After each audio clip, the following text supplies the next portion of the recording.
فمن اتقى وأصلح فلا خوف عليهم ولا هم يحزنون বলেন আল্লাহু আকবার। আল্লাহ পাক বলেন ফামান ইত্তাকা ওয়া আসলাহা, যারা আমি আল্লাহ রাব্বুল আলামিনকে ভয় করবে গোপনে প্রকাশ্যে দিনে রাতে, যারা আমি আল্লাহকে সব সময় ভয় করবে, ওয়াসলাহা আর নিজেদের জীবনকে পরিবর্তন করবে। আগে জেনা করতে এখন জেনা করে না, আগে বিড়ি খেত এখন বিড়ি খায় না, আগে চাঁদাবাজি করতে এখন আর চাঁদাবাজি করে না, আগে নামাজ পড়তো না কারণ আর নামাজ পড়তো না, আগে এখন নামাজ পড়ে, আগে গুনার কাজ করতো এখন আর গুনার কাজ করে না, আগে চুরি করে বেড়াতো এখন আর চুরি করে বেড়ায় না। এইভাবে সে যদি তার জীবনটারই পরিবর্তন করে নেয়, আল্লাহ পাক বলেন ফালা খাউফুন আলাইহিম ওয়ালা হুম ইয়াহজানুন। আমি আল্লাহর ওয়াদা, আমি আল্লাহর কমেন্টমেন্ট হলো কাল কিয়ামতের ময়দানে কঠিন মুসিবতের দিন, যে সময় সকল মানুষ ইয়া নাফসি করবে, ওই কঠিন মুহূর্তে বান্দা আমি তোমারে জানাই দিলাম, ওই সময় তোমার ভিতরে কোনো রকম ভয় থাকবে না, তোমার কোনো টেনশন থাকবে না। বলেন সুবহানাল্লাহ। তার মানে হলো যারা আল্লাহকে ভয় করবে আর যারা নিজেদেরকে পরিবর্তন করে নেবে, পরকালে তাদের কোনো ভয় থাকবে না, তাদের কোনো দুশ্চিন্তা থাকবে, কথা বলেন থাকবে থাকবে না। আল্লাহ পাক রব্বুল বলছেন ইন্না আনযারনাকুম আযাবান করিবা, চিৎকার করে আল্লাহু আকবার। আল্লাহ পাক বললেন নিশ্চয় আমি তোমাদেরকে আসন্ন আযাবের ব্যাপারে তোমাদেরকে সতর্ক করলাম। আসন্ন আযাব বলতে যেই আযাবটা অতি দ্রুত আসে, অবশ্যই আসবে, সেটারে আসন্ন আযাব বলে, আযাবান করিবা। যে আযাবটা নিকটবর্তী, সেই আযাবটার ভয় প্রদর্শন করাই দিলেন কে? আল্লাহ পাক বললেন ইয়াউমা ইয়ানজুরুল মারউ মা কদ্দামাত ইয়াদা, সেদিন মানুষ তার দুহাত দিয়ে যা কামিয়েছে, যত ধরনের গুনাহ করেছে সব গুনাহগুলো তাদের এই দুই চোখে তারা দেখতে পাবে। কি বলবে? নাশহাদু আল্লা ইলাহা ইল্লাল্লাহু ওয়াহদাহু লা শারীকা লাহু ونشهد أن وسندنا وحبيبنا ومولانا محمدا عبده ورسوله الذي أرسله بالحق بشيرا ونذيرا وداعيا إلى الله بإذنه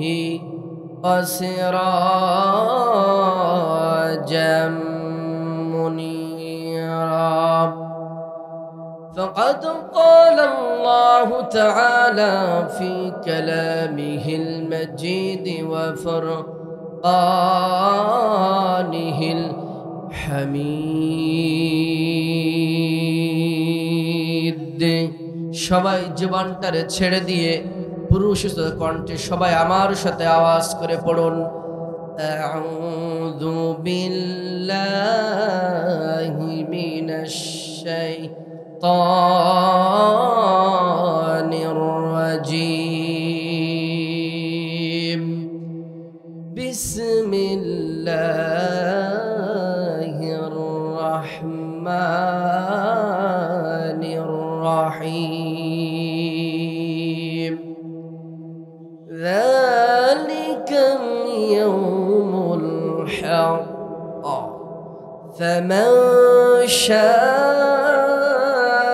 ইত্তাখাযা ইলা রাব্বিহি মাআবা ইন্না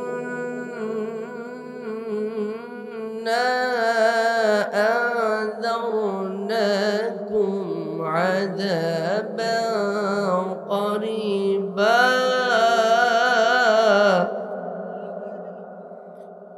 يوم ينظر المرء ما قدمت يداه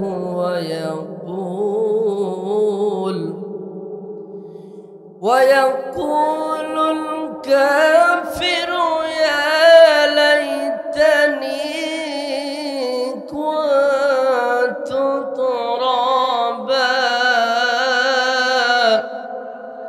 صدقت يا رب العالمين. أو كما قال رسول الله صلى الله عليه وسلم أولى الناس بيوم القيامة أكثرهم عليها صلاة.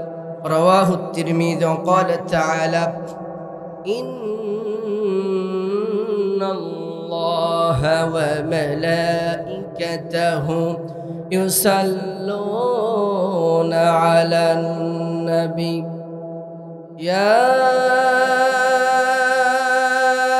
أيها الذين آمنوا صلوا عليه وسلموا تسليما.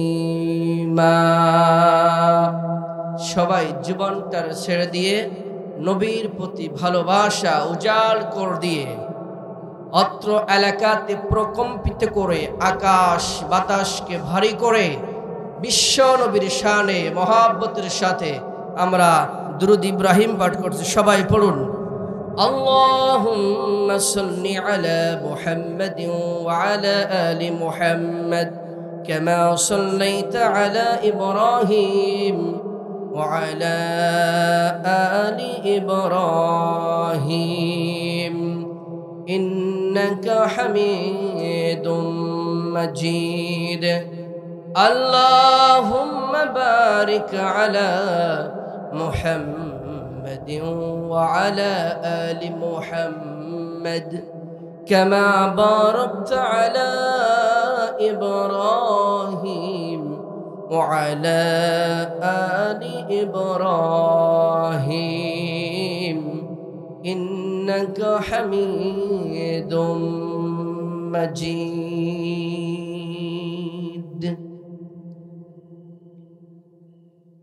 এত এত ভালোবাসা মিছে অভিনয়,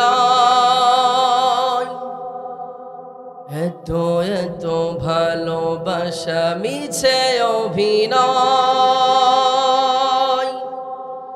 আসলে পৃথিবীতে কেউ কারো নয়, আসলে পৃথিবীতে কেউ কারো নয়। করুণায় খুলে দিল বেঁধে রাখা চোখ, করুণায় খুলে দিল বেঁধে রাখা চোখ। প্রিয়তম প্রিয়জন দূরে দূরে রয়, প্রিয়তম প্রিয়জন দূরে দূরে রয়। এত এত ভালোবাসা মিছে অভিনয়, আসলে পৃথিবীতে কেউ কারো নয়। ঠিক কিনা বলেন? করোনার সময় কেউ কারো ছিল? গত শুক্রবারে ভূমিকম্প হয়েছিল না, শুনেছিলেন? এই ভূমিকম্প আমরা দেখতে পেয়েছি। সন্তানকে ফেলেতে বাবা হেচ্ছে দৌড়। ঠিক কিনা বলেন? পৃথিবীতেই যদি কেউ কারো না হয়, পরকালে কেউ কারোর জন্য কাঁদবে? বলেন কাঁদবে? কাঁদবে না। যার আমল তাকেই বলেন তাকেই করতে হবে। আসুন, ছোট ঘিঘাটি যুব উন্নয়ন সংঘের আয়োজনে আয়োজিত দ্বিতীয় বার্ষিকী বিশাল এই তাফসীরুল কোরআন মাহফিলের প্রধান বক্তা হিসাবে যিনি আলোচনা পেশ করবেন, আন্তর্জাতিক খ্যাতি সম্পন্ন মুফাসসির কোরআন মাওলানা হাসান আল মামুন লাল কুষ্টিয়া। দ্বিতীয় বক্তা হিসাবে যিনি আলোচনা পেশ করবেন আমার বন্ধুবর হাফেজ মাওলানা আব্দুল্লাহ আল মামুন ঝিনাইদহ। আর আমি গুনাহগার আপনাদের সামনে বসেছি। আজকের এই মহৎ অনুষ্ঠানের যিনি সভাপতিত্ব করবেন আলহাজ আবু জাফর বিশ্বাস। আল্লাহ পাক রব্বুল আলামিন কোরআনের সভাপতি বানাইছেন যাকে আল্লাহ পাক রব্বুল আলামিন যেন তাকে জান্নাতের মেহমান বানানেন। সকলে বলে আমিন। আমি প্রথমে দোয়া করতে চাই ছোট ঘিঘাটি যুব উন্নয়ন সংঘের যে সমস্ত যুবক ভাইয়েরা প্রাণপণ চেষ্টা করে বিশাল এই সৌন্দর্যমণ্ডিত কোরআনের বাগান সাজিয়েছেন, আল্লাহ পাক রব্বুল আলামিন সকলের জন্য যেন জান্নাত এমন ঘর বানায় দেন। সকলে বলে আমিন। এই মাহফিল বাস্তবায়ন করার জন্য যারা বুদ্ধি দিয়েছেন, পরামর্শ দিয়েছেন, অর্থ দিয়েছেন, উপদেষ্টা মণ্ডলী ছিলেন, সকলকে যেন আল্লাহ পাক রব্বুল আলামিন জান্নাত উচ্চ মাকাম দান করেন। আমার সামনে যারা বসে আছেন, এই মঞ্চে যারা বসে আছেন, পদ্মার অন্তরালে আমার সম্মানিত মা এবং বোনেরা, বাজারে যে সমস্ত বাবাজিরা আছেন, সকলের প্রতি আমার আবারও সালাম, আসসালামু আলাইকুম ওয়া রাহমাতুল্লাহি ওয়া বারাকাতুহু। আমরা সেই রব্বে কারিমের প্রতি শুকর আদায় করছি যে রব চিরন্তন চিরঞ্জীব আমাদেরকে কোরআনের এই বাগানে আসার এবং বসার মতন সুযোগ দান করেছেন। এই জন্য সে রব্বে কারিমের প্রতি আমরা শুকর আদায় করছি। সকলে বলছি আলহামদুলিল্লাহ। এই জন্য আরেকবার শুকর আদায় করছি। আমার আপনার মতন অনেক ভাইরা, অনেক বাবাজিরা, কেউ তার মা, কেউ তার বোন, কেউ তার স্ত্রী, কেউ তার সন্তানকে নিয়ে একবার ফার্মেসিতে, একবার রিপোর্ট ঘরে প্রেসক্রিপশন নিয়ে, রিপোর্ট নিয়ে দৌড়াদৌড়ি করছে। কথা বলেন ঠিক কিনা?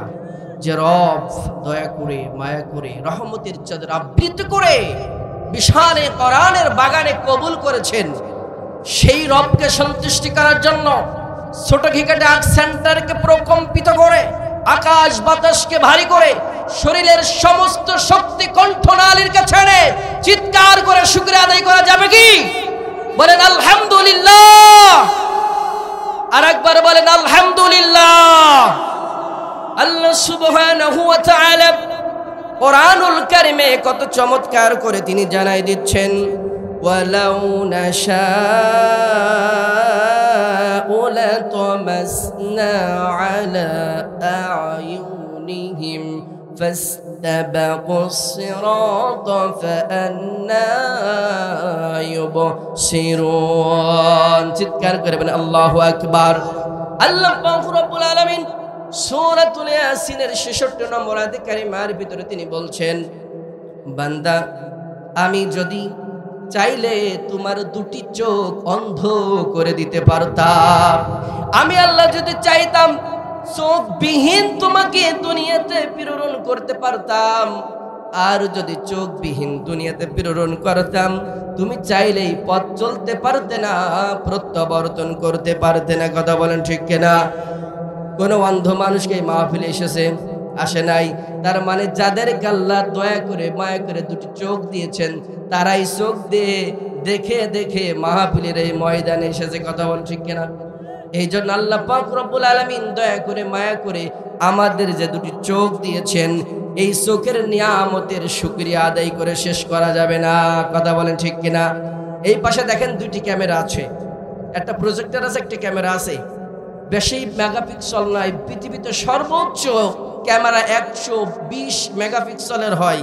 আল্লাহ পাক রব্বুল আলামিন আমাদের দুটি চোখ দান করেছেন। যারা এই ব্যাপারে অবগত তারা বুঝবেন, 576 মেগাপিক্সেলের ক্যামেরা দিয়ে আল্লাহ পাক এই দুটি চোখ আমাদেরকে দান করেছেন। আল্লাহু আকবার।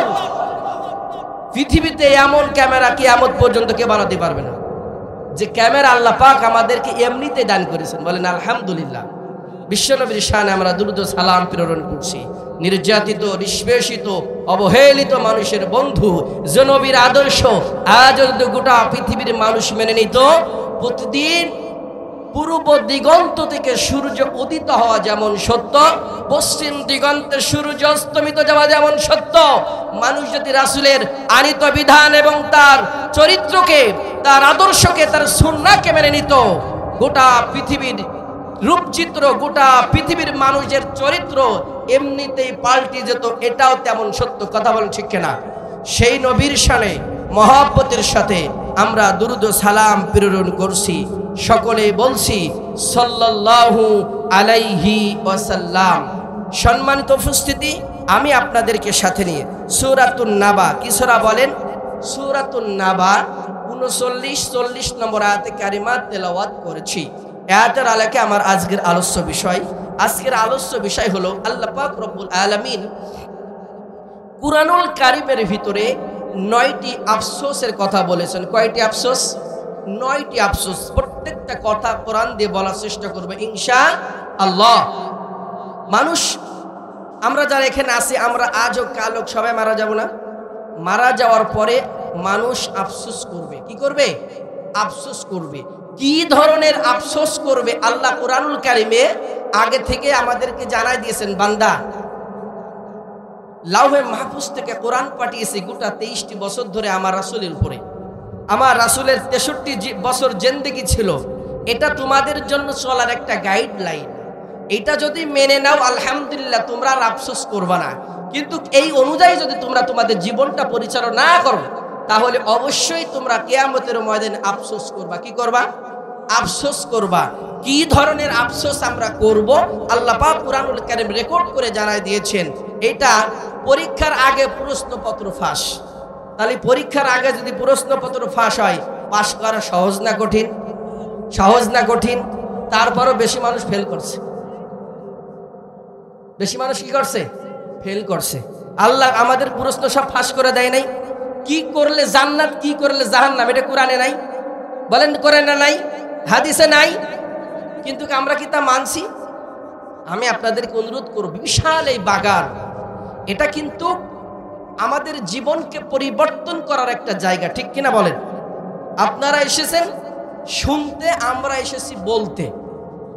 আপনারা যদি আমাদের কথাগুলো নেন, বাস্তব জীবন আমল করেন, আপনারাও বেঁচে যাবেন, আমরাও বেঁচে যাব। যদি আপনারা এখান থেকে কিছু নিয়ে আমল না করেন, তাহলে এই যে ছোট ঘিঘাটি যুব অন্যান্য যুবক ভাইরা রাত দিন অক্লান্ত পরিশ্রম করে জান্নাতের বাগানটা সাজালো, এটা সব ব্যর্থ হয়ে যাবে। ঠিক কিনা বলেন? এজন্য রাসূল সাল্লাল্লাহু আলাইহি ওয়াসাল্লাম বলছেন, মান তালাবাল ইলমা কানা কাফারাতুল লিমা মাদা। যে ইলম অর্জন করে আল্লাহ পাক রব্বুল আলামিন তার পিছনে সগীরা গুনাহগুলো maaf করে দেয়। বলেন সুবহানাল্লাহ।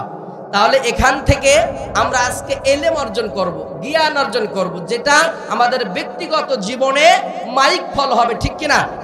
যদি এই ইলমটা আপনারা অর্জন করতে পারেন, মনোযোগ সহকারে শুনতে পারেন, তাহলে আপনার পিছনে সগীরা গুনাহ আছে না? আছে না? আমাদের পিছনে সগীরা গুনাহ আছে না? এই সগীরা গুনাহ অটোমেটিক maaf করে দেবেন কে? সুতরাং মনোযোগী হয়ে কোরআন শুনতে হবে। রাজি আছেন তো সবাই ইনশাআল্লাহ? যদি মনোযোগ সহকারে কোরআন শোনেন তাহলে লাভটা কি? আল্লাহ পাক রব্বুল বললেন, وَإِذَا قُرِئَ الْقُرْآنُ فَاسْتَمِعُوا لَهُ وَأَنصِتُوا لَعَلَّكُمْ তুরহামুন।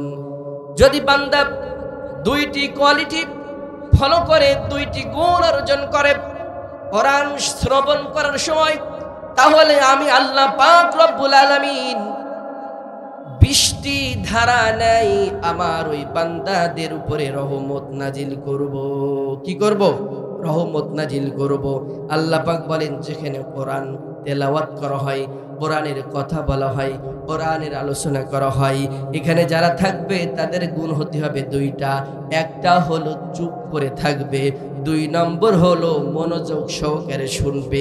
এই 2টি গুণ অর্জন করে আমার যে বান্দা, আমার যে বান্দি কোরআন শ্রবণ করবে, আমি আল্লাহ পাক ঘোষণা করে দিলাম, লাআল্লাকুম তুরহামুন, তাদের উপরে বৃষ্টির ন্যায় রহমত নাজিল করব। সুবহানাল্লাহ। সুতরাং আপনারা যদি চুপ থাকেন, মনোযোগ সহকারে কোরআন শোনেন, তাহলে রহমত নাজিল করবেন কে? এই রহমতকে আপনারা চান? চান সবাই? কারা কারা চান? দুহাত তুলে আল্লাহ দেখান তো। লিল্লাহি তাকবীর। আল্লাহ তুমি হাতগুলোকে কবুল আর মঞ্জুর করে না, বলেন আমিন। বাবাজিরা যদি কাছে সরে আসতেন খুশি হতাম। আপনার একটু চেপে চেপে আসেন, তাহলে ভালো লাগবে। একটু কাছে আসেন, তাহলে আমরা মূল আলোচনায় চলে যাই ইনশাআল্লাহ। 1 নম্বর আফসোস, সূরা নাবা 39-40 নম্বর আয়াতে কারিমা আল্লাহ পাক রব্বুল আলামিন তিনি বলছেন, যালিকাল ইয়াউমুল হাক্ক ফামান শাআ আত্তাখাযা ইলা রাব্বিহি মাআবা। আল্লাহ পাক রব্বুল বলেন যালিকাল ইয়াউমুল হক, ওই দিনটি হলো ধ্রুব সত্য। এই সত্যর ব্যাপারে কোনো সন্দেহ নাই। ওই দিনটি হলো সেই দিন যেদিন সকল মানুষ মৃত্যুর পরে পুনরুত্থান হবে। লিয়াউমিন আযীম ইয়াউমা ইয়াকুমুন নাসু লিরাব্বিল আলামিন, মহান দিবসে পৃথিবীতে আদম আলাইহিস সালাম থেকে শুরু করে কিয়ামত পর্যন্ত যত মানুষ আসবে সবাই লিয়াউমিন আযীম ইয়াউমা ইয়াকুমুন নাস, সমস্ত মানুষ লিরাব্বিল আলামিন আল্লাহর সামনে দণ্ডায়মান হয়ে যাবে। এই কথাটি ধ্রুব সত্য, এই সত্যর ব্যাপারে কোনো সন্দেহ নাই। এরপর আল্লাহ পাক বললেন ফামান শাআত্তাখাযা ইলা রাব্বিহি মাআবা, অতএব যার ইচ্ছা সে তার প্রতিপালকের নিকটবর্তী হোক, যার ইচ্ছা সে তার প্রতিপালকের সঠিক পথ অবলম্বন করুক, যার ইচ্ছা সে তার প্রতিপালকের নিকটবর্তী হোক, তার জীবনকে সংশোধন করে নিক, সে আল্লাহ রব্বুল আলামিনকে ভয় করুক। আল্লাহ পাক রব্বুল আলামিন সূরা আরাফের ভিতর বলছেন ফামানি اتقى وأصلح فلا خوف عليهم ولا هم يحزنون। বলেন আল্লাহু আকবার। আল্লাহ পাক বলেন ফামান ইত্তাকা ওয়া আসলাহা, যারা আমি আল্লাহ রাব্বুল আলামিনকে ভয় করবে গোপনে প্রকাশ্যে দিনে রাতে, যারা আমি আল্লাহকে সব সময় ভয় করবে, ওয়াসলাহা আর নিজেদের জীবনকে পরিবর্তন করবে। আগে জেনা করতো এখন জেনা করে না, আগে বিড়ি খেতো এখন বিড়ি খায় না, আগে চাঁদাবাজি করতো এখন আর চাঁদাবাজি করে না, আগে নামাজ পড়তো না কারণ আর নামাজ পড়তো না, আগে এখন নামাজ পড়ে, আগে গুনার কাজ করতো এখন আর গুনার কাজ করে না, আগে চুরি করে বেড়াতো এখন আর চুরি করে বেড়ায় না। এইভাবে সে যদি তার জীবনটারই পরিবর্তন করে নেয়, আল্লাহ পাক বলেন ফালা খাউফুন আলাইহিম ওয়ালা হুম ইয়াহজানুন। আমি আল্লাহর ওয়াদা, আমি আল্লাহর কমিটমেন্ট হলো কাল কিয়ামতের ময়দানে কঠিন মুসিবতের দিন, যে সময় সকল মানুষ ইয়া নাফসি করবে, ওই কঠিন মুহূর্তে বান্দা আমি তোমারে জানাই দিলাম, ওই সময় তোমার ভিতরে কোনো রকম ভয় থাকবে না, তোমার কোনো টেনশন থাকবে না। বলেন সুবহানাল্লাহ। তার মানে হলো যারা আল্লাহকে ভয় করবে আর যারা নিজেদেরকে পরিবর্তন করে নেবে, পরকালে তাদের কোনো ভয় থাকবে না, তাদের কোনো দুশ্চিন্তা থাকবে, কথা বলেন থাকবে থাকবে না। আল্লাহ পাক রব্বুল বলছেন ইন্না আনযারনাকুম আযাবান করিবা, চিৎকার করে আল্লাহু আকবার। আল্লাহ পাক বললেন নিশ্চয় আমি তোমাদেরকে আসন্ন আযাবের ব্যাপারে তোমাদেরকে সতর্ক করলাম। আসন্ন আযাব বলতে যেই আযাবটা অতি দ্রুত আসে, অবশ্যই আসবে, সেটারে আসন্ন আযাব বলে, আযাবান করিবা। যে আযাবটা নিকটবর্তী সেই আযাবটার ভয় প্রদর্শন করাই দিলেন কে? আল্লাহ পাক বললেন ইয়াউমা ইয়ানজুরুল মারউ মা কদ্দামাত ইয়াদা, সেদিন মানুষ তার দুহাত দিয়ে যা কামিয়েছে, যত ধরনের গুনাহ করেছে সব গুনাহগুলো তাদের এই দুই চোখে তারা দেখতে পাবে। কি বলবে? মানুষ পৃথিবীতে ছোট বড় জানা অজানা যত ধরনের গুনাহ করেছে, আল্লাহ বলেন ইয়াউমা ইয়ানজুরুল মারউ মা কদ্দামাত ইয়াদা, এই হাত দিয়ে তারা যত গুনাহ করেছে, চোখ দিয়ে পা দিয়ে যত গুনাহ করেছে, এই সমস্ত গুনাহগুলো ইয়াউমা ইয়ানজুরু, তারা দুই চোখ দিয়ে সব কিছু সেদিন দেখতে পাবে। কি পাবে? সমস্ত গুনাহ দেখতে পাবেন। আল্লাহ পাক রব্বুল আলামিন সূরাতুল কাফের ভিতরে বলছেন ওয়া উদিআল কিতাবু ফাতারাল মুজরিমিনা ফীহি ওয়া ইয়াকুলুনা ইয়া ওয়াইলাতানা মা লিহাদাল কিতাব লা ইউগাদিরু সগীরাতাও ওয়ালা কাবীরাতান ইল্লা আহসাহা। চিৎকার করবেন আল্লাহু আকবার।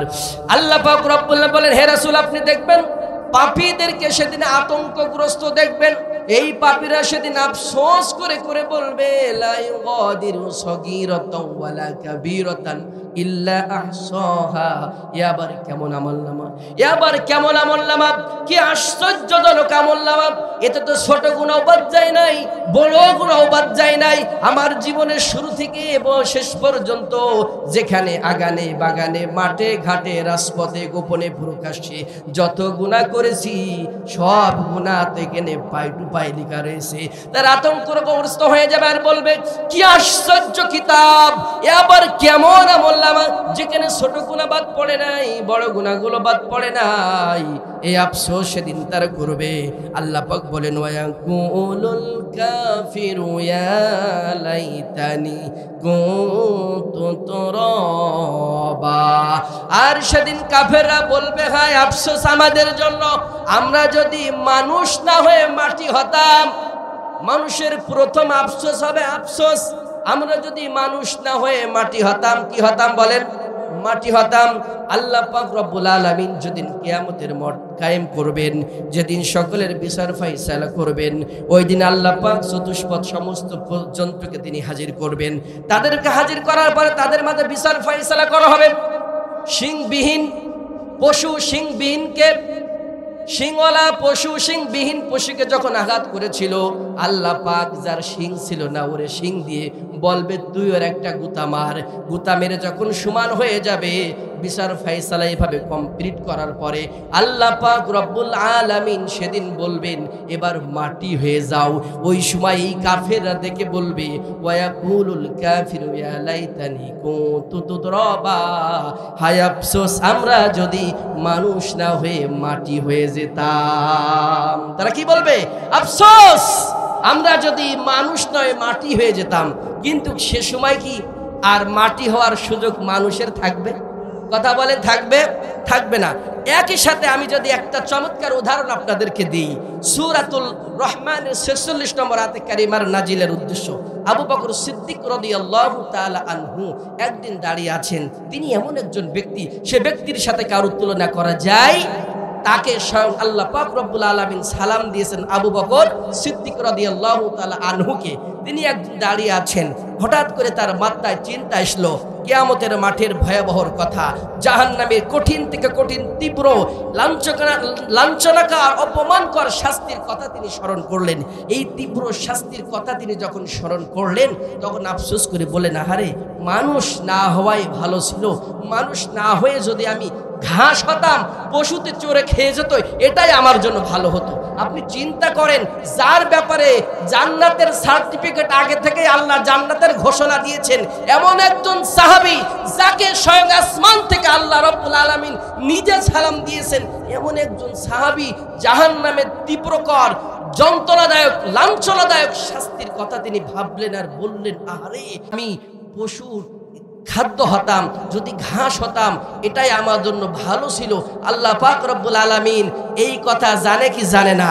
আল্লাহ পাক রব্বুল আলামিন তাকে সান্ত্বনা দিয়ে সাথে সাথে কোরআনুল কারীমের সূরাতুর রহমানের 46 নম্বর আয়াতে কারিমা নাজিল করে সান্ত্বনা দিয়ে দিলেন এইভাবে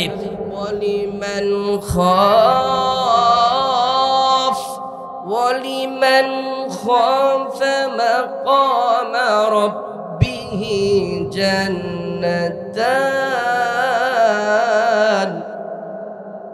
আল্লাহ পাক রব্বুল আলামিন ঘোষণা করে দিলেন, যে ব্যক্তি আমি রবের মাকামকে ভয় করে, আমার দরবারে উপস্থিতি হওয়ার সময়কে ভয় করে, হিসাব নিকাশের ব্যাপারে ভয় করে, আমি আল্লাহ পাক রব্বুল আলামিন তার জন্য একটা নয় দুইটা জান্নাত নির্ধারণ করে দিলাম। চিৎকার করে বলেন আল্লাহু আকবার। কাফের কিয়ামতের দিন আফসোস করবে আহারে মানুষ নয় মাটি হতাম, কিন্তু কার মাটি হওয়ার সুযোগ নেই।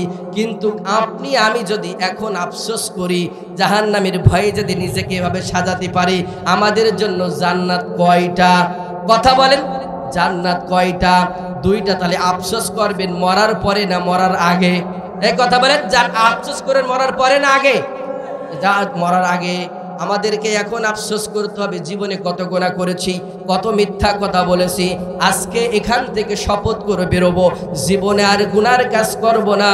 তার কারণ আমাদের সকলকে আল্লাহর কাছে যেতে হবে। কথা বলেন ঠিক কিনা?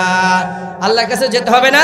কেউ থাকবেন আল্লাহর কাছে না যে যদি পারতো, অন্তত কেউ না হলেও নমরুদ আর ফিরাউন যে কোনো কায়দায় থাকতো, ঠিক কিনা? তার কারণ মালাকুল মাউত এমন একটা জিনিস, এমন একজন ফেরেশতা, এমন ভাবে আল্লাহ তারে তৈরি করেছেন, ওর হাত থেকে কারো রেহাই নেই, ঠিক কিনা? সকলের রূহ তিনি কবজ করবেন। মালাকুল মাউত যেহেতু আছেন, যেহেতু বেঁচে থাকার কোনো সুযোগ আমাদের নয়। আজ হোক কাল হোক আমাদেরকে মৃত্যুবরণ করতেই হবে। তাহলে আমরা কয় নম্বর পেলাম? 1 নম্বর আফসোস হলো মানুষ মরে যাওয়ার পরে কি বলবে? কি বলবে বলেন? আমি যদি মানুষ না হয়ে কি হতাম, মাটি হয়ে যেতাম, তাহলে আমার জন্য কতই না ভালো হতো। কিন্তু আসলে বলেন তো, মাটি হওয়া যাবে? সবাই আওয়াজ করে বলেন, মাটি হওয়া যাবে? মাটি হওয়া যাবে না, মাটি হওয়ার কোনো সুযোগ নাই। 2 নম্বর আফসোস হলো মানুষ 2 নম্বর আফসোস করবে। আল্লাহ পাক রব্বুল আলামিন সূরাতুল ফাজরের ভিতরে 22, 23 এবং 26, 27 নম্বর আয়াতে কারিমার ভিতরে তিনি বলছেন, ওয়াজা রাব্বুকা ওয়াল মালাকু সফফান সফফা। বলেন আল্লাহু আকবার। আল্লাহ রাব্বুল বলেন, ওয়াজা রাব্বুকা ওয়াল মালাকু সফফান সফফা। সেদিন তোমার রব আগমন করবে। সেদিন তোমার রব কি করবে বলেন? সেদিন তোমার রব আগমন করবে। ওয়াজা রাব্বুকা ওয়াল মালাকু সফফান সফফা। আর ফেরেশতারা 7 স্তরে ব্যারিকেড দিয়ে দাঁড়ায় যাবে। আল্লাহ পাক রব্বুল আলামিন সেদিন আগমন করবেন। তার মানে আল্লাহ পাক যেমন ভাবে আগমন করা আল্লাহর জন্য শোভনীয়, তিনি সেইভাবে আগমন করবেন, ঠিক কিনা? আমার আপনার মতন আগমন করবে, বিষয়টা কিন্তু কেমন না। আল্লাহ বুঝাতে চাইলেন, আমি আগমন করব, যেমন ভাবে আগমন করা আমার জন্য শোভনীয়, তেমন ভাবে তিনি আগমন করবেন। আর ফেরেশতারা চতুর্দিকে 7 স্তরে, 7টা স্তর হবে, 1, 2, 3, 4 এইভাবে মাঝখানে আল্লাহ পাক আগমন করবেন। এরপর আল্লাহ পাক বলেন, ওয়াজিআ ইয়াউমাইযিম বিজাহান্নাম। আর সেদিন জাহান্নামকে আনিত করা হবে। কি করা হবে বলেন? জাহান্নামকে আনিত করা হবে। একদিন জিবরাইল আমিন বিশ্বনবীর দরবারে আসলেন। আলী রাদিয়াল্লাহু তাআলা আনহু বিশ্বনবীর কাছে বললেন, ইয়া রাসূলুল্লাহি, হঠাৎ এই সময় জিবরাইল আমিনের আগমন, কারণটা জানতে চাই। বিশ্বনবী আলী রাদিয়াল্লাহু তাআলা আনহুর কথার জবাব দিয়ে তিনি বললেন, বিশ্বনবী আমাকে জানালেন, আল্লাহ পাক রব্বুল আলামিন যেদিন কিয়ামতের ময়দানে জাহান্নামকে আনিত করবেন, ওই দিন জাহান্নামের 70,000 লাগাম থাকবে। আর প্রত্যেক লাগামে আরো 70,000 ফেরেশতা লাগাম দিয়ে ধরে রাখবে। হঠাৎ করে ফেরেশতাদের হাত থেকে লাগামটা ছুড়ে যাবে। সাথে সাথে ফেরেশতারা যদি না ধরতে পারতো, তাহলে সব কিছু জ্বালিয়ে পুড়িয়ে ভস্ম করে দিত। এর মানে হলো, তাফসীরকাররা বলছেন, যেখানে কিয়ামতের মাঠ কায়েম হবে, ওখান থেকে জাহান্নাম মাত্র 100 কিলোমিটার দূরে থাকবে। হাদিসের ভিতরে আসছে, জাহান্নাম এমন একটা নিঃশ্বাস ফেলবে, মানুষের একেবারে অস্থির হয়ে যাবে, মানুষ মৃত্যুবরণের সম্মুখীন হয়ে যাবে। এরপর জাহান্নাম যখন আবার নিঃশ্বাস নেবে, সকল মানুষের রুহটা, সকল মানুষের জানটা কণ্ঠনালীর কাছে চলে আসবে। সাথে সাথে ইব্রাহিম আলাইহিস সালাতু ওয়াস সালাম আল্লাহর কাছে আরজি পেশ করবে, ওগো আল্লাহ, তুমি তো আমাকে খলিল বলেছো, বন্ধু বলেছো, বন্ধু নামের ওসিলায় তুমি অন্তত আমার জীবনটা বাঁচাও। এরপর ইব্রাহিম আলাইহিস সালাতু ওয়াস সালাম আল্লাহর কাছে আরজ করবে, ওগো আল্লাহ, তুমি তো আমার সাথে সরাসরি কথা বলেছো, সেই কথা বলার খাতিরে তুমি অন্তত আমার জীবনটা বাঁচাও। এরপরে ঈসা আলাইহিস সালাতু ওয়াস সালাম বলবে, ওগো আল্লাহ, তুমি আমাকে সম্মান দিয়েছো, বিনা বাপে পৃথিবীতে এনেছো, আমি আমার সম্মানিতা মা মরিয়মের কথা বলি না, অন্তত আমার জীবনটা তুমি বাঁচাও।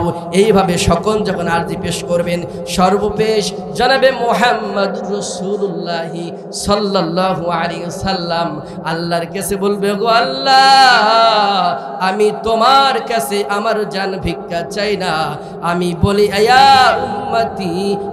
উম্মতি আল্লাহ, এই সময় তুমি আমার উম্মতকে বাঁচাও। চিৎকার করে বলেন আল্লাহু আকবার। যে সময় কঠিন মুহূর্তের সময় আমার আপনার নবী আমাকে ভুলে যায় নাই, সবাই নিজের জীবন বাঁচাতে চাই, আর আমার আপনার নবী নিজের জীবনের খেয়াল নাই। সেই সময় আল্লাহরে বলে, আল্লাহ, আমার জীবনের জন্য আপনার কাছে আরজি পেশ করি না, আপনার কাছে আরজি পেশ করি আমার গুনাহগার উম্মতের জন্য। চিৎকার করে বলেন আল্লাহু আকবার।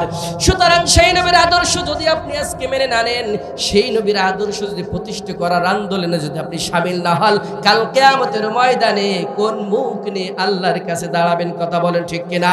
এরপরে যখন জাহান্নাম কালিত করা হবে, আল্লাহ পাক রব্বুল আলামিনের আগমন হবে, সেই সময় মানুষ বলবেন, ইয়াউমাইযি ইয়াতাযাক্কারুল ইনসানু ওয়া আন্না লাহু যিকরা। সেদিন মানুষ তার জীবনের যত ভুল করেছিল, যত অপরাধ করেছিল, সেই ভুলের কত অপরাধের কথা সেদিন তারা বুঝতে পারবে, সেই পিছনের কথা তারা স্মরণ করবে। আহারে, দুনিয়ার জীবনে যা করেছি সবই তো ভুল করেছি। সেদিন অনুশোচনা করবে, অনুতপ্ত হবে। বলেন তো সেই সময় অনুশোচনা করে, অনুতপ্ত করে কোনো লাভ হবে কিনা? বলেন হবে কিনা? সেই দিন এই দৃশ্যগুলো দেখে মানুষগুলো আফসোস করে করে বলবে, ইয়াকুলু ইয়া লাইতানি কদ্দামতু লি হায়াতি। হায় আফসোস আমাদের এই জীবনের জন্য, যদি পূর্বে কিছু পাঠাতাম। হায় আফসোস আমাদের এই পরকালীন জীবনের জন্য যদি পূর্বে কিছু পাঠাতাম, কতই না ভালো হতো। কিন্তু এখন তো মনে নাই, এখন মজা মারছে পাপড়কে, ঠিক কিনা বলেন? এখানে যা আছেন এর থেকে 10 গুণ পাপড় বাজারে, ঠিক কিনা? চটপটির দোকানে মজা, কবরে যান, ফেরেশতারা এমন মজা দেবে সেখান থেকে বাঁচার রেহাই পাবেন না। কথা বলে ঠিক কিনা? সেদিন আত্তাখিদ ফুলানান খলিল। আফসোস, ওকে যদি বন্ধু না বানাতাম, ওরে যদি আমি বন্ধু না বানাতাম, আজকে অশুভ লাঞ্ছনাদায়ক জাহান্নামে আমাকে যেতে হতো না। তার কারণ কি? উকবা ইবনে আবু মুঈত তিনি ইসলাম ধর্ম গ্রহণ করেছিলেন। বন্ধু পাম দিল, কিরে বাপদাদা ধর্ম ত্যাগ করে মুহাম্মাদের ধর্ম গ্রহণ করেছো? দেখলো বন্ধু বুজুম ফিরে অন্তরঙ্গ বন্ধু, বন্ধু কইলো ছেড়েই দি যা আছে কপালে। মরার পরে কয়, আহারে কি কাজ করলাম, যদি ওরে বন্ধু হিসেবে না গ্রহণ করতাম তাহলে এই অপমান করা, লাঞ্ছনাদায়ক এই শাস্তি আজকে আমার ভোগ করতে হতো না। কথা বলে ঠিক কিনা? সুতরাং বন্ধু কাকে বানাবেন সেট আপ করবেন, সাথী কাকে বানাবেন, নেতা কাকে বানাবেন, কোন জায়গায় গেলে কাদের সাথে মিশলে, কার সাথে সঙ্গ দিলে সে আপনার নামাজের দিকে, রোজার দিকে, হজের দিকে, যাকাতের দিকে, কোরআনের দিকে, রাসূলের সুন্নাহর দিকে ডাকবে, তার সাথে আপনার বন্ধুত্ব করতে হবে। কথা বলা ঠিক কিনা? অন্যথায় উকবা ইবনে আবি মুঈতের মতন এই আঙ্গুল থেকে এই পর্যন্ত চাপে খেতে খেতে আফসোস করতে হবে, কোনো লাভ হবে না। কথা বলা ঠিক কিনা? সুতরাং আফসোস করবেন মরার পরে, ওই আফসোসের কোনো দাম নাই। আছে বহুত মানুষ আছে মাঠে যে মানুষের ফাঁকি দেয়, মানুষের গাছ কেটে দেয়, দেয় কি দেয়? আতানাল্লাহ ওয়া আতানার রাসূল। হায় আফসোস, আমরা যদি রাসূলের আনুগত্য করতাম, রাসূলের আনুগত্য করতাম। মানুষের যখন জাহান্নামের ভুটে ঢুকায়, যখন এপিট ওপিট করে ভাজা হবে, তখন মানুষ কি বলবে? আতানাল্লাহ ওয়া আতানার রাসূলা। আমি যদি দুনিয়ার জীবনে আল্লাহ এবং রাসূলের আনুগত্য করতাম তাহলে আজকে আমার এই শাস্তি পেতে হতো না। কথা বলে ঠিক কিনা? এই আফসোস কখন করবে? মরার পরে। বেঁচে থাকতে আপনার পায়ে যদি ধরি, আল্লাহ রাসূলের পথে যাবে না। কথা বলে ঠিক কিনা? বেঁচে থাকতে আল্লাহ রাসূলের পথে যাবে না, মরার পরে কবে হায় হায় হায় কি কাজ করলাম, যদি আল্লাহ রাসূলের আনুগত্য করতাম তাহলে আজকে এই অবস্থা হতে হতো না। ঠিক কিনা বলেন? এরপর এই লোকগুলো আল্লাহর কাছে বলবে, ওয়াকালু রাব্বানা ইন্না আতা'না সাদাতানা ওয়া কুবারানা ফাদাল্লুনা সাবিলা। এই লোকগুলো আল্লাহর কাছে বলবে, ওগো রব, হে আমাদের প্রতিপালক, ইন্না আতানা সাদাতানা ওয়া কুবারানা, সমাজে যারা নেতা ছিল, খেয়াল করেন এই পয়েন্ট একেবারে শেষ করে দেব। ওই লোকগুলো বলবো, গো আল্লাহ, সমাজে যারা নেতা ছিল, সমাজে যারা আমাদের বড় ভাই ছিল, বড় ভাইয়ের নেতা কাদের মানে? যারা সম্ভ্রান্ত পরিবারের লোক হয়, একটু নেতা নেতা ভাব হয়, একটু শিক্ষিত মানুষ হয়, সাধারণ মানুষ সবাই তারে সম্মান করে, করে কি করে না? আল্লাহর কাছে এই লোকগুলো তখন বলবো, গো আল্লাহ, সমাজে যারা নেতা ছিল, যারা আমাদের বড় ভাই ছিল, ওই লোকগুলোর কারণে আজকে আমরা পথভ্রষ্ট হয়েছি। তার কারণ ওরা সূরা সাবার ভিতরে আল্লাহ বলেন, ওরা রাতে দিন আমাদেরকে ধোঁকা দিকে তার বলতো, তোমরা আল্লাহ এবং রাসূলের পথে যেও না, আমরা যেই পথে আছি এইটাই সঠিক। সে সময় আমরা তো বুঝতে পারি নাই, বড় ভাই আর নেতার পথ অবলম্বন করেছি। ওগো আল্লাহ, অকলু রব্বানা আতিহিম দি'ফাইন মিনাল আযাবি ওয়ালআনহুম লানান কাবীরা। সেদিন তারা আল্লাহর কাছে ফরিয়াদ করে করে বলবে, ওগো আল্লাহ, যেই নেতার বড় ভাই আমাদেরকে পথভ্রষ্ট করেছে, বিপদগামী করেছে, তোমার কাছে ফরিয়াদ করি গো আল্লাহ, আজকে তুমি তাদেরকে জাহান্নামের ভিতরে দি'ফাইনি মিনাল আযাব, দ্বিগুণ শাস্তি দাও, আর বড় বড় লানত তাদের উপর বর্ষণ করো। সুতরাং নেতা হবা, বড় ভাই হবা, সাবধানে। নেতা ভাই হতে হলে, বড় ভাই হতে হলে মানুষদেরকে কোরআনের দিকে ডাকতে হবে, সুন্নাহর দিকে ডাকতে হবে, কথা বলে ঠিক কিনা?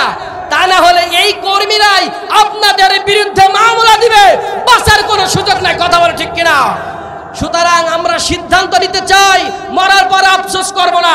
এই মাহফিল থেকে সিদ্ধান্ত নিয়ে আফসোস করে আজকে থেকে এই জীবনকে পরিবর্তন করতে চাই। রাজি আছেন তো সবাই ইনশাআল্লাহ? কারা কারা রাজি আছেন দুহাত তুলে আল্লাহরে দেখান। লিল্লাহি তাকবীর, আল্লাহু আকবার। আপনারা বাউলের কথা শুনেছিলেন না? আবুল সরকার বাউল আল্লাহরে নিয়ে যে বিশ্রী ভাষায় কথা বলেছেন, মুখে আনতে মানে লজ্জা করছে, মনে উঠলেও লজ্জা করছে। সূরা নাসকে নিয়ে ব্যঙ্গ করেছে, সরকার তাকে গ্রেফতার করেছে।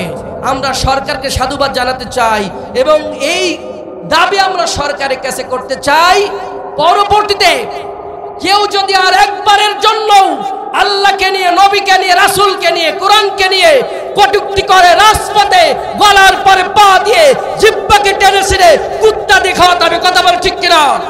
তার কারণ যারা কোরআনের বিরুদ্ধে কথা বলবে, আল্লাহর ব্যাপারে কটূক্তি করবে, তাদেরকে বাংলার জমিনে বিন্দু মাত্র ঠাঁই হবে না, কথা বলে ঠিক কিনা? তার কারণ তোমরা সাবধানে কথা বলো। শেখ হাসিনার পরিণত যেমন হয়েছে, উল্টো পাল্টা করলে পরিণত ঠিক তেমন হবে, কথা বলে ঠিক কিনা? এই বলে আমি আমার কথা শেষ করছি। ওয়া আখিরু দাওয়ানা আলহামদুলিল্লাহি রাব্বিল আলামিন। আসসালামু আলাইকুম ওয়া রাহমাতুল্লাহি ওয়া বারাকাতুহু।